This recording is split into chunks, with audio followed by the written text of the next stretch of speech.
आज पेश है जान की बाजी। ये कवर चित्र है। बात उन दिनों की है जब भारत चीन में युद्ध छिड़ा हुआ था। चौकी नंबर 11 2Z की सुरक्षा का भार मेजर संजय पर था। चौकी की सुरक्षा करते हुए कई सैनिक शहीद हो चुके थे और अब उन बचे हुए 4 व्यक्तियों के कंधे पर ही चौकी की रक्षा का भार था। धाएं धाएं सख्ती उधर की क्या पोजीशन है? दुश्मन रुक रुक कर आक्रमण कर रहा है सर, लेकिन ऐसा लग रहा है कि सिरदी भारी फौज के साथ आक्रमण करेगा। ओह, हमारे पास गोला बारूद बहुत कम स्टॉक रह गया है। अगर कैप्टन मनोज कुछ ही देर में नया स्टॉक लेकर यहाँ नहीं पहुँचे तो हम उन्हें रोक पाएंगे। इस समय ये चौकी चारों ओर से दुश्मनों से घिरी है। ईश्वर पर भरोसा रखो, कैप्टन मनोज अवश्य इस समय पर पहुंच जाएंगे। सर, इस बार दुश्मन सारी गोलियां मेरी गोलियां से अधिक है। सर, इस बार दुश्मन मेरी गोलियों से अधिक है। ओह, लेकिन तुम शक्ति वाली साइड में पोजीशन लो, तुम्हारी साइड में मैं संभाल लेता हूँ पृथ्वी। ओह, और फाएं ठाएं ठाएं दुश्मन की ओर से जवाबी हमला किया। तड़ तड़ तड़ तड़ शक्ति सिंह और लोकेश अंधाधुंध फायरिंग करते चले गए, लेकिन सिर दी गोलियां खत्म हो गई सर, खत्म हो चुकी हैं। दुश्मन की फौज आगे बढ़ रही है। अचानक चौथे सैनिक की रिफाइल गरज उठी। लगता है दुश्मन चारों तरफ से हमें घेरने की चेष्टा कर रहा है। मनोज, तुम बहुत देर कर दी। यह अंतिम 4 हथगोले हमें चौकी को बचा पाएंगे। और मेजर संजय ने बड़े आत्मविश्वास से के साथ उन एक हथगोला दुश्मनों पर उछाल दिया और आगे बढ़ते दुश्मनों पर उनका कहर बनकर टूट पड़ा। और कंट्रोल रूम से संपर्क स्थापित करो, लेकिन हरी अप, उन्हें स्थिति से अवगत करो। और लोकेश संपर्क स्थापित करने की चेष्टा करने लगा। उसे संपर्क स्थापित नहीं हो रहा sir. Pick pick pick pick. अब एक ही रास्ता है, मैं नीचे जा रहा हूँ। कुछ आगे दुश्मनों की फायरिंग करके उनके भ्रम में रखना होगा। चौकी से पहले हमारे सैनिक पोजीशन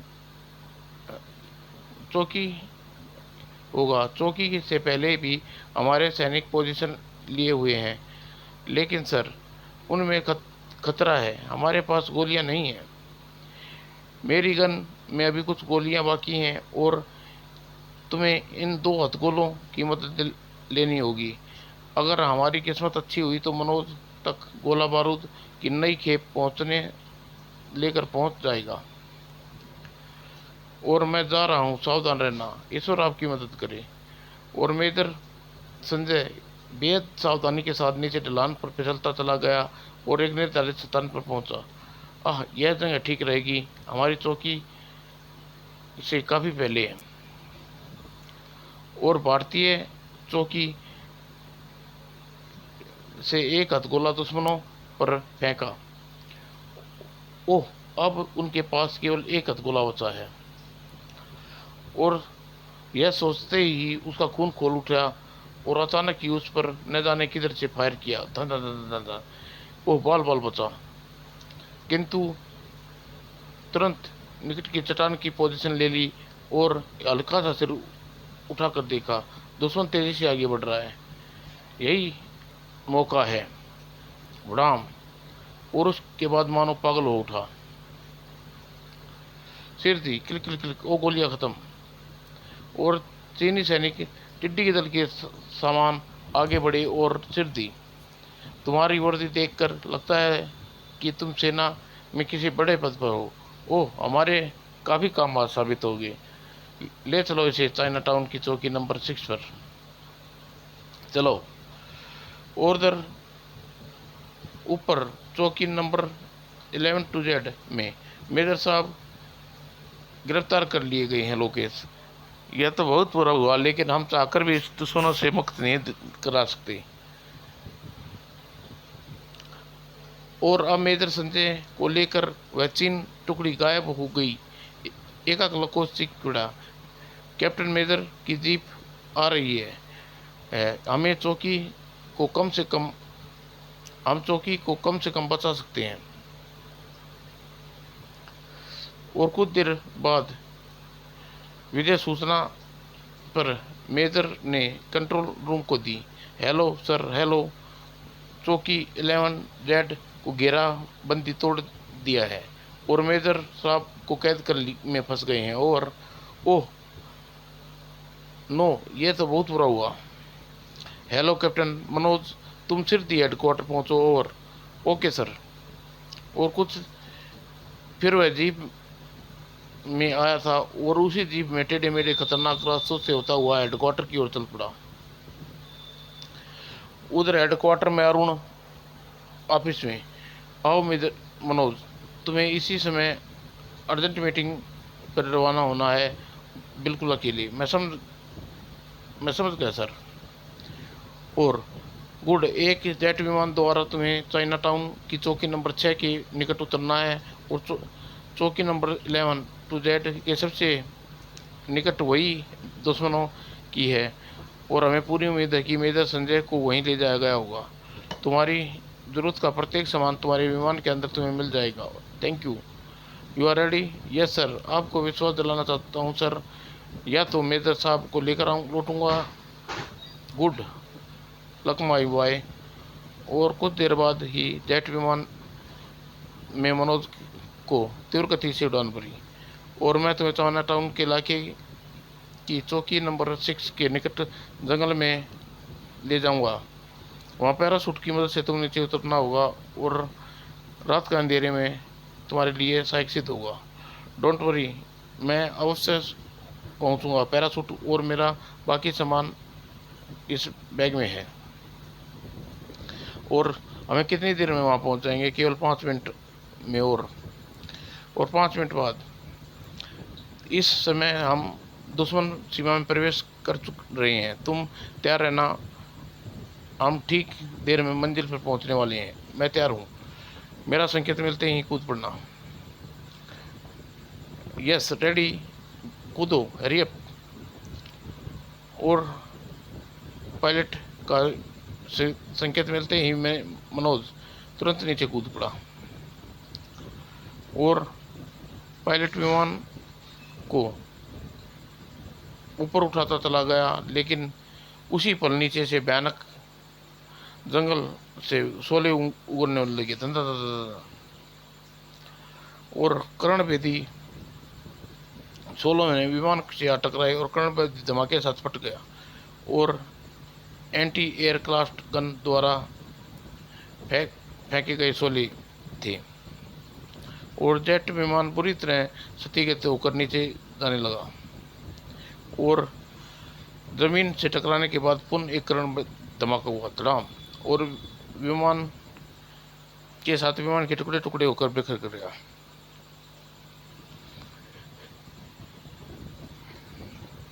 जेट विमान बुरी तरह क्षतिग्रस्त होकर नीचे जाने लगा और उसी समय दिल दहला देने वाला दृश्य जमीन छू चुका था।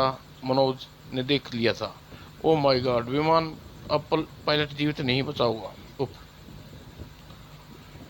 अब मुझे तुरंत यह जगह छोड़नी होगी क्योंकि दुश्मन ने शायद मुझे पैराशूट द्वारा विमान से कूदते देख लिया होगा और ऐसा हुआ होगा तो यह शैतान गिरने की चेष्टा कर रहे होंगे। ओह, लेकिन यह मुसीबत की शुरुआत थी।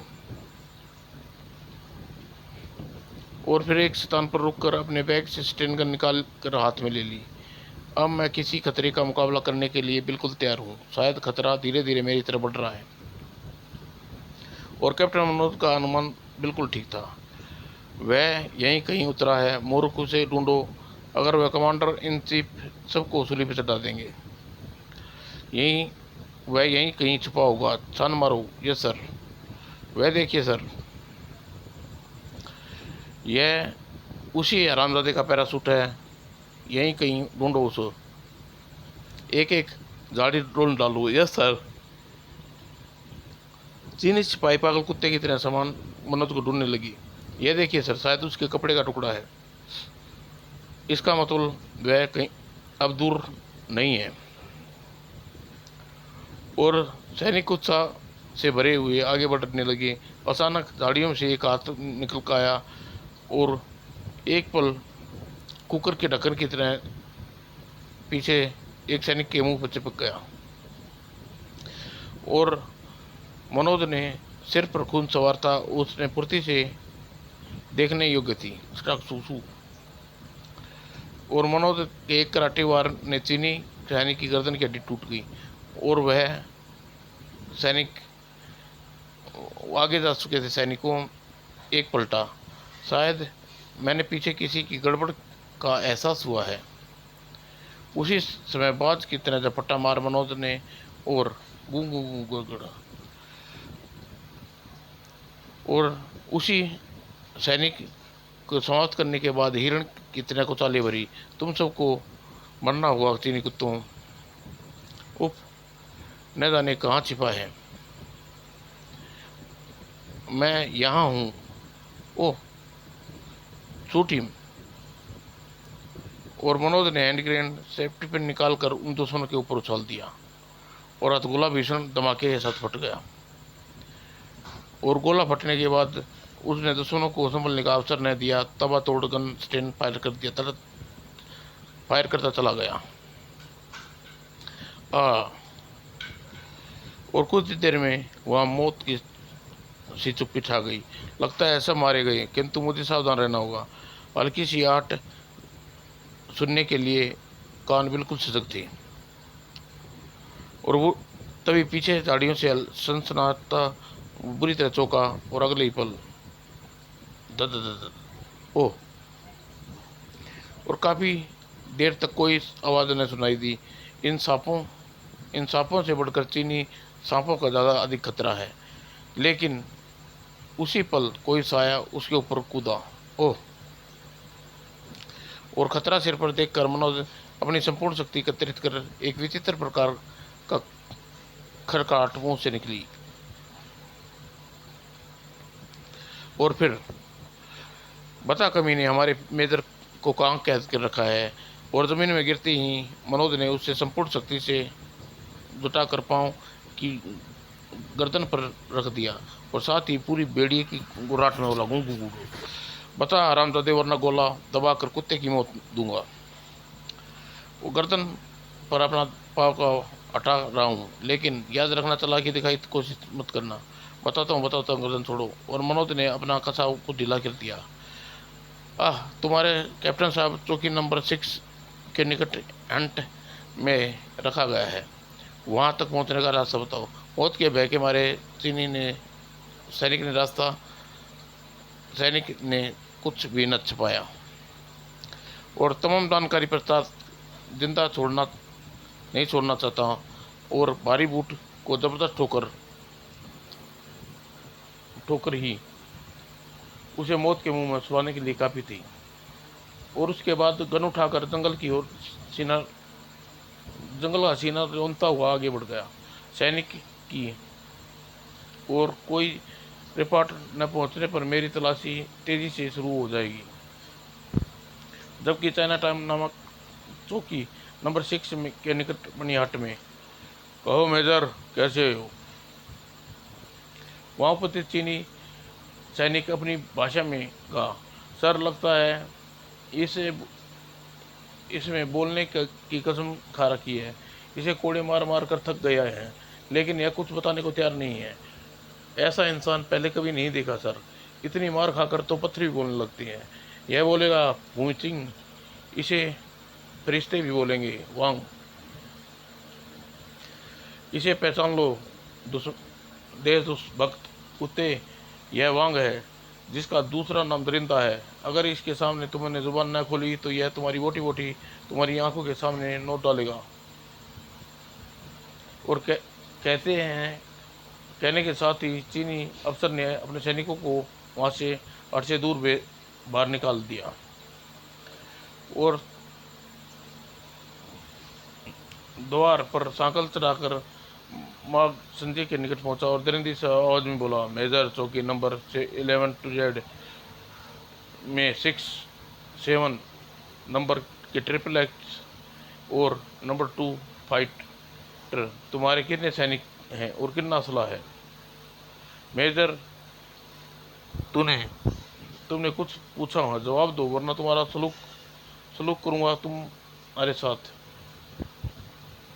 वांग खंजर का नुकीला सिरा कंधे पर रखा और धीरे धीरे चीरने लगा, तुम ऐसे नहीं बताओगे? और मेजर संजय मुंह से एक सिसकारी न निकली, अलबत्ता दर्द की अधिकता के कारण आंसू जरूर निकल रहे।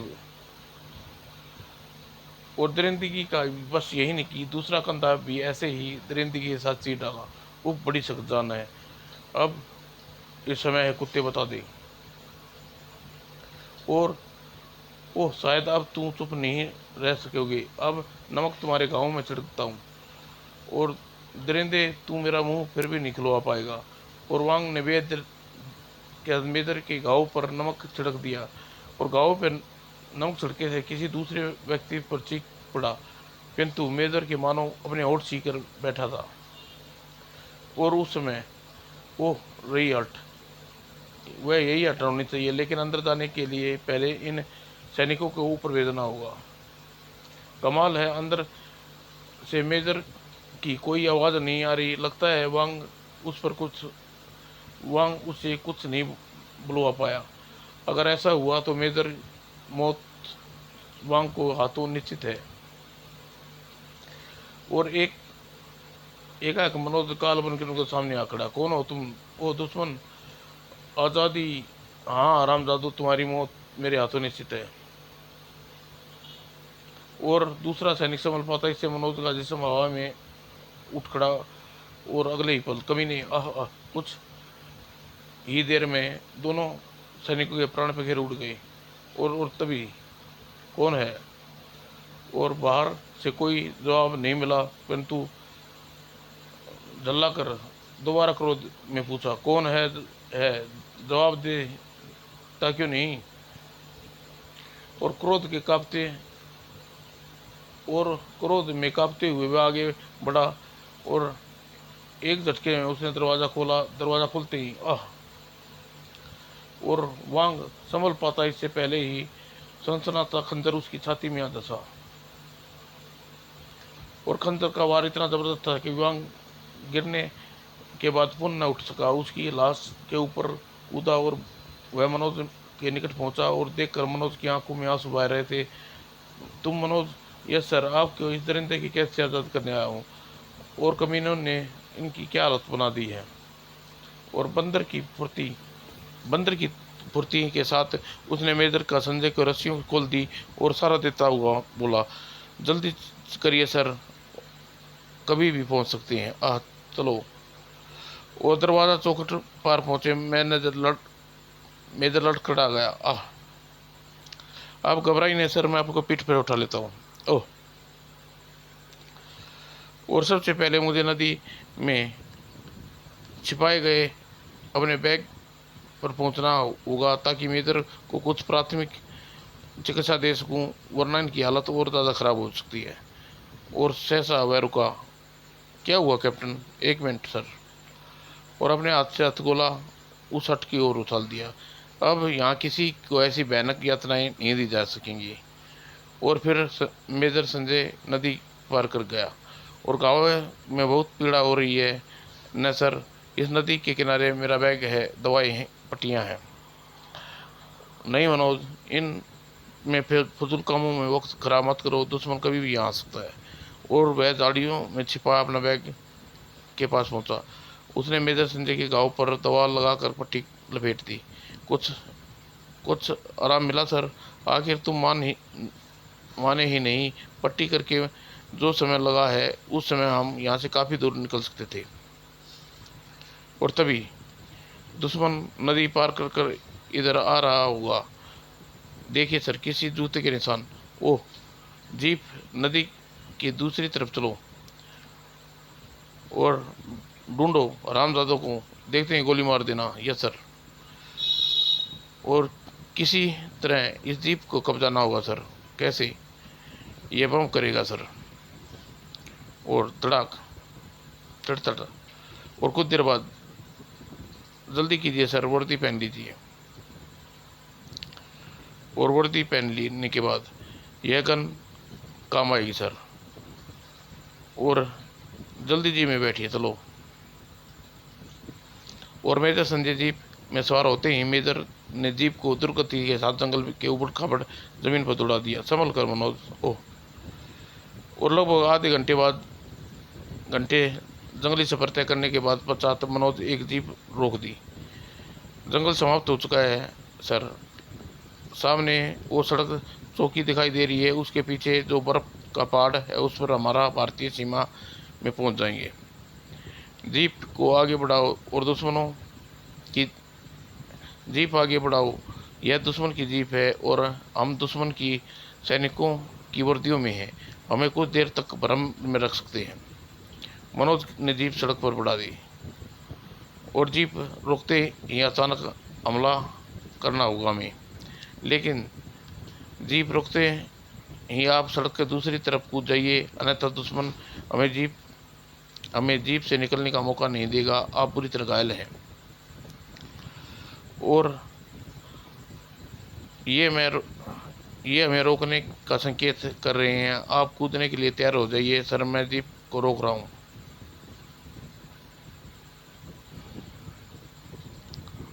और रेडी। और अगले ही पल मनोज ने गन गरज उठी। धमला।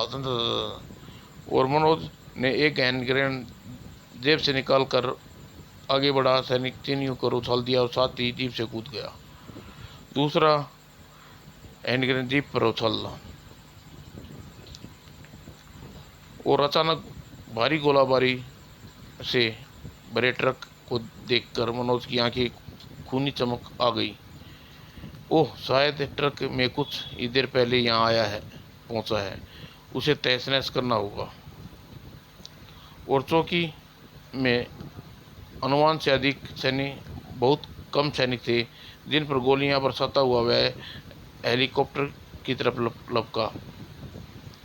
और शायद इसकी अधिक संख्या सैनिकों को मोर्चा संभाल पर गए हैं और हेलीकॉप्टर उन्हें ट्रक में भरा गोला बारूद पहुंचाने के उद्देश्य से आया है। लेकिन अब ये हमारे काम आएगा। और हेलीकॉप्टर की तरफ भागा, एक सैनिक को गोलियों से भून डाला। और अगले ही पल एक हथगोला निकालकर चौकी पर, आइए सर, रास्ता साफ है। और मेजर स्थिरता से उसकी ओर बढ़ा। लेकिन अचानक ही मनोज उछल जाना पड़ा। मनोज। अगले ही पल मनोज की गन गरज उठी। उफ, तुमने क्या किया मूर्ख? कर्नल साहब को दिया वतन पूरा सर, मुझे सुरक्षित भारत की सीमा पहुंचाना है। जल्दी कीजिए, मेरे पास समय कम है। और जो ही दोनों हेलीकॉप्टर में सवार होने लगे, मनोज ने सैनिक एवं लड़ाकू दस्ता, टैंक, एयरक्राफ्ट के साथ वहां आ गया। अभी वह दूर हैं, रुक, जल्दी कीजिए सर। मनोज ने हेलीकॉप्टर हवा में उड़ा दिया और फिर एक हथगोला नीचे गोला बारूद भरे ट्रक पर खींचकर मारा। परिणाम स्वरूप एक ही धमाके के साथ फट गया। और फिर वायरलेस सेट पर भारतीय सीमा अधिकारी को संदेश प्रकाशित किया। हेलो, मेरा नाम, मिशन सफल रहा। भारतीय सीमा में मेडिसिन एंड तैयारी रखिए, मेजर साहब घायल हैं। और अगले ही पल नीचे से एंटी क्राफ्ट गन फायर कर दिया गया। और मनोज ने बहुत बचाने की चेष्टा की, लेकिन अंत बम हेलीकॉप्टर को छू गया। मनोज के चेहरे पर खून उतर आया और कंसुकियां सुर्ख हो गई। उफ, अगर मेजर साहब मेरे साथ न होते तो मैं इन्हें मजा जरूर चखाता कुत्ते, पर वो सिर थी उन बम्बों की रेंज से दूर हो गए। और पैरासूट और पैरासूट बांध लीजिए सर। पैरासूट क्या मतलब, तुम हेलीकॉप्टर से नीचे नहीं उतार रहे?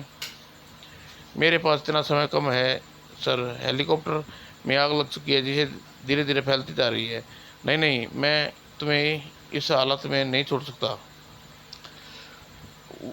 वक्त ख़राब मत कीजिए सर, मुझे एक बहुत महत्वपूर्ण काम निपटाना है। और आप अपनी धरती माँ की कसम, आप मुझे रोकेंगे नहीं, आगे एक शब्द भी नहीं कहेंगे आप। और मेजर ने जबरदस्त पैरासूट बंदना पड़ा। फिर कूद जाइए सर, हम आप भारतीय सीमा के ऊपर हैं।